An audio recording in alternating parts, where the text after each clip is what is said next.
नमस्कार, आप देख रहे हैं कशिश न्यूज़ और आपके साथ मैं हूं ज्ञानेंद्र।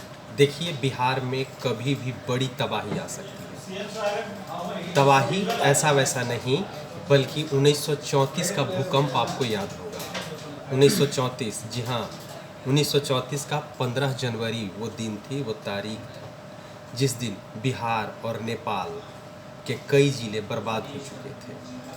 अभी उसी कगार पर बिहार फिर एक बार है। ये अलर्ट किया है आपको आईआईटी रुड़की के एक प्रोफेसर ने, जो भूकंप पर रिसर्च करते हैं। उन्होंने सावधान किया है बिहार वासियों को, खास करके गंगा तटीय क्षेत्रों में रहने वाले, यानी गंगा के मैदानी क्षेत्र वाले जितने भी आपके राज्य हैं, उन सभी राज्यों को आईआईटी रुड़की के प्रोफेसर ने अलर्ट किया है। उन्होंने साफ तरीके पर कहा है कि 500 सालों में गंगा के मैदानी क्षेत्र इलाके में कोई बड़ा भूकंप अभी तक नहीं आया है। ऐसे में सबसे बड़ी प्रबल संभावना बनती है कि बिहार, दिल्ली से लेकर बिहार तक के क्षेत्रों में आपको बड़ा भूकंप आ सकता है। जैसे बीते कल ही एक झटका महसूस हम और आप सभी ने महसूस किया था, और ये तकरीबन ये आपको एक कह सकते हैं कि संकेत है कि 15 जनवरी 1934 के जैसा भूकंप, जिस समय रिएक्टर पैमाने पर अगर हम बात करें, देखिए उसकी कुछ 1934 की बातें मैंने नोट की है। मैं आपको जिक्र करता हूँ कि आपको 8.5 रिएक्टर तीव्रता वाली भूकंप आई थी 1934 में। और उस समय 1934 में क्या कुछ स्ट्रक्चर होंगे बिहार में, आप भी कल्पना कर सकते हैं। इतनी बड़ी बड़ी बिल्डिंगें नहीं होगी, इतने घनी आबादी नहीं होगी, और इतना रोड, सड़कें और पुल पुलियाँ नहीं होंगे।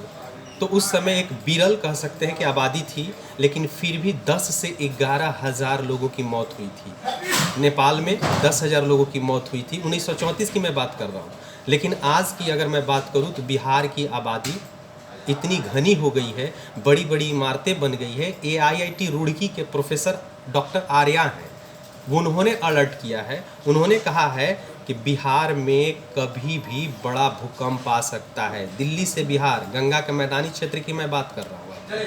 1934 का उन्होंने याद दिलाया। 1934 यानी कि 15 जनवरी 1934 को 8.5 रिएक्टर स्केल के जो भूकंप आए थे, उससे तकरीबन 10 से 11,000 लोगों की मौत हो गई थी, जान माल की क्षति हुई थी। लेकिन इस बात की पुष्टि आईआईटी कानपुर के भी एक प्रोफेसर हैं, उन्होंने भी इस बात की पुष्टि कर दी है कि सबसे अधिक अगर भूकंप के प्रबल संभावना बनता है आपको, तो उन्होंने कहा है कि 500 साल में गंगा के मैदानी क्षेत्र में कोई बड़ा भूकंप नहीं आया है।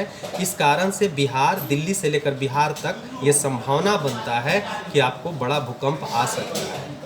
अब रह गई बात कि ये खबर दिखलाने का मतलब है कि आपको डराना नहीं है, बल्कि आपको सावधान करना है, एहतियात बरतने की मैं बोल रहा हूँ। आप एहतियात बरतें।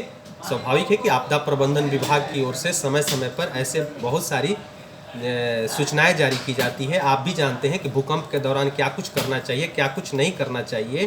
कहा जाता है कि 1934 के भूकंप में आपको मुंगेर और सीतामढ़ी पूरी तरीके से तबाह हो चुका था।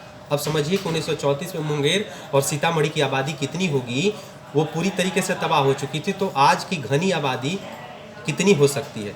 अनुमान बताया जा रहा है कि अगर आज 1934 जैसा भूकंप बिहार में चला आए, तो तकरीबन 2 से 3 लाख लोगों की मौत हो सकती है।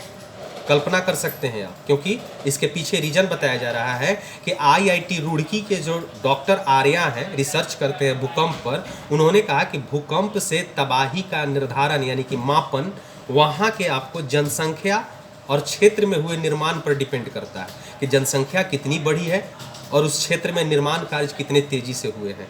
तो ये तो निश्चित है कि बिहार में निर्माण कार्य काफ़ी तेजी से हुए हैं। 1934 के आकलन से 2022 का मिलाते हैं हम लोग, तो बहुत बड़ा एक विकास का पैमाना तय किया गया है। तो ऐसे में हम लोगों को सावधान रहना चाहिए, सतर्क रहना चाहिए, और इस चीज़ों को कभी भी नज़रअंदाज नहीं करना चाहिए हम लोगों को कि बिहार भूकंप से अछूता है। बिहार रियल मायने में, ये जो आईआईटी रुड़की और आईआईटी कानपुर के जो रिसर्चर लोग हैं, उन लोगों ने हिदायत दी है कि बिहार में कभी भी 1934 जैसा भूकंप 8.5 रिएक्टर स्केल का आ सकता है। इसलिए सतर्क रहें, सावधान रहें और एहतियात बरतें। बने रहिए कशिश न्यूज़ के साथ। अगर इस वीडियो को आप यूट्यूब पर देख रहे हैं तो सब्सक्राइब कर लीजिए, अगर फेसबुक पर देख रहे हैं तो लाइक कर लीजिए। धन्यवाद।